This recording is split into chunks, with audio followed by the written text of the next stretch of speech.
अस्सलाम वालेकुम, मैं हूं सैयद सबाहत रिजवी और जैसा कि आप तमाम स्टूडेंट्स ने एक कमिट किया था कि हम हर वीक एक मोटिवेशनल सेशन हम किया करेंगे कि जिसमें कुछ ना कुछ पॉजिटिव, कुछ ना कुछ बेहतर चीज़ें हम डिस्कस करेंगे।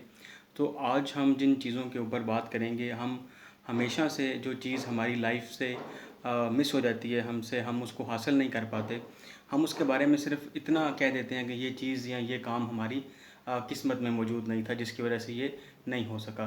लेकिन हम ये नहीं सोचते कि हो सकता है कि अगर ये काम, ये चीज़ हमारे लिए बेहतर नहीं है, तो अल्लाह ताला की ज़ात ने हमारे लिए कुछ और बेहतर रखा होगा, जो कि हमारे लिए आगे, हमारे आने वाले कल में हमारे लिए फ़ायदा मंद हो सकता है। हम हमेशा एक लफ्ज़ इस्तेमाल करते हैं, काश। हम काश के लफ्ज़ के अंदर अपनी तमाम नेगेटिविटी, हमारी जितना भी फेलियर है, हम अपनी तमाम जो हम एफ़र्ट नहीं करते, बेसिकली हम एफ़र्ट नहीं करते किसी भी काम के लिए, किसी भी चीज़ के लिए। लेकिन जब वो चीज़ हमसे खो जाती है या हम उसको हासिल नहीं कर पाते, तो फिर हम सिर्फ़ उस चीज़ को अपनी किस्मत पे या काश पे डाल के अपनी जान छुड़वा के खुद बरियु ज़मा हो जाते हैं। ऐसी बात नहीं है।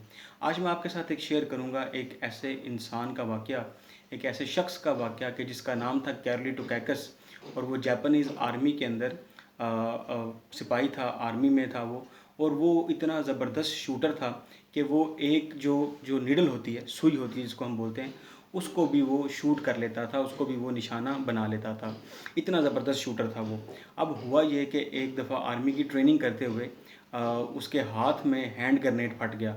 उसने हैंड ग्रेनेड की पिन निकाली, उसको यहाँ तक लेके गया, जब थ्रो करने लगा तो उसके हाथ में वो हैंड ग्रेनेड फट गया। अब उसका हाथ जो है वो बिल्कुल ज़ाया हो गया, मतलब कट गया, साथ से ख़त्म हो गया।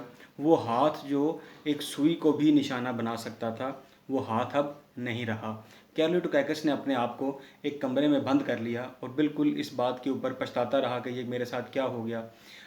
एक सुबह जब उसको कोई खाना खिलाने नहीं आया, जब उसको कोई कपड़े चेंज कराने नहीं आया, अब खाना सामने पड़ा है, कैरली टोकैकस बैठा है और वो सिर्फ़ एक ही बात सोच रहा है कि मैं कैसे खाना खाऊँ।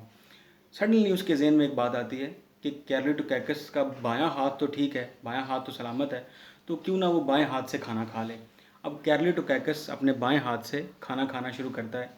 खाना खाते-खाते उसको ये ख़्याल आता है कि अगर कैरली टोकैकस बाएँ हाथ से खाना खा सकता है, तो क्या कैरली टोकैकस बाएँ हाथ से शूटिंग नहीं कर सकता?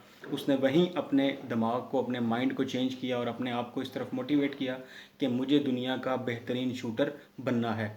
उसी दिन से उसने ट्रेनिंग शुरू की और 1948 के जो ओलंपिक्स हैं, जब वो उनका इनेकाद होता है, तो कैरली टोकैकस वहाँ पर पहुँच जाता है और सब लोग देख के बड़े खुश होते हैं कि ये हमें बूस्ट अप करने आया है, हमें बकअप करने आया है।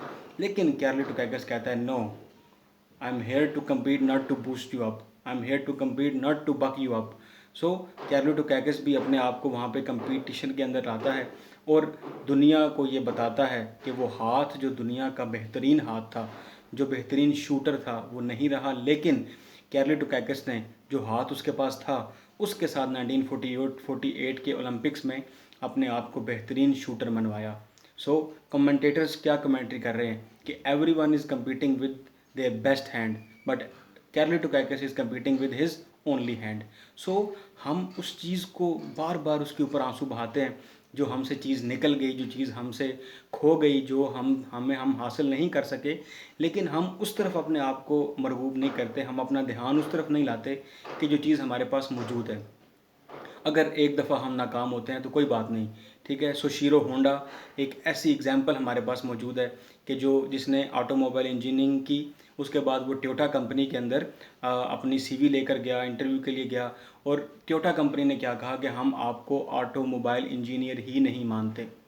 सोशीरो होंडा बड़ा परेशान हुआ। बाहर आता है सोशीरो होंडा और अपने ज़हन में ये ख़्याल लाता है कि अगर टोयोटा कंपनी ने मुझे ऑटोमोबाइल इंजीनियर नहीं माना, मैं एक दिन टोयोटा से बड़ी कंपनी, ऑटोमोबाइल कंपनी बना के दिखाऊंगा। और आज आपके सामने एक बहुत बड़ी एग्जांपल मौजूद है। होंडा कार्स पूरी दुनिया के अंदर कितना बेहतरीन काम कर रही हैं। ये सोशीरो होंडा, जिसके नाम पे फिर होंडा कार बनाई गई, आज 2019 से और 2020 में भी ये दोबारा हुआ कि पहले होंडा ने अपना जो है मॉडल लॉन्च किया, टोयोटा ने उसको देख के अपना मॉडल बना के लॉन्च किया, ठीक है। सो इतने 100 साल के बाद जब कामयाबी मिली और वो इतने कामयाब हुए, सो हम हमेशा उन चीज़ों के ऊपर आंसू बहाते हैं जो हमारे पास नहीं। लेकिन हमें करना क्या है, हमें आज ये तहैया करना है कि हमने उन चीज़ों के ऊपर नहीं आंसू बहाने जो हमसे चली गई, हमने उसके ऊपर सोचना जो हमारे पास है। भूल जा उसको जो ना मिला तुझको, जो है उस पर तवज्जो करें, उसको बेहतर बनाने की कोशिश करें और उससे अपनी ज़िंदगी के अंदर पॉजिटिविटी लाएं। इंशाअल्लाह अल्लाह आपका हामी नासिर होगा और आप ज़रूर सक्सेसफुल होंगे।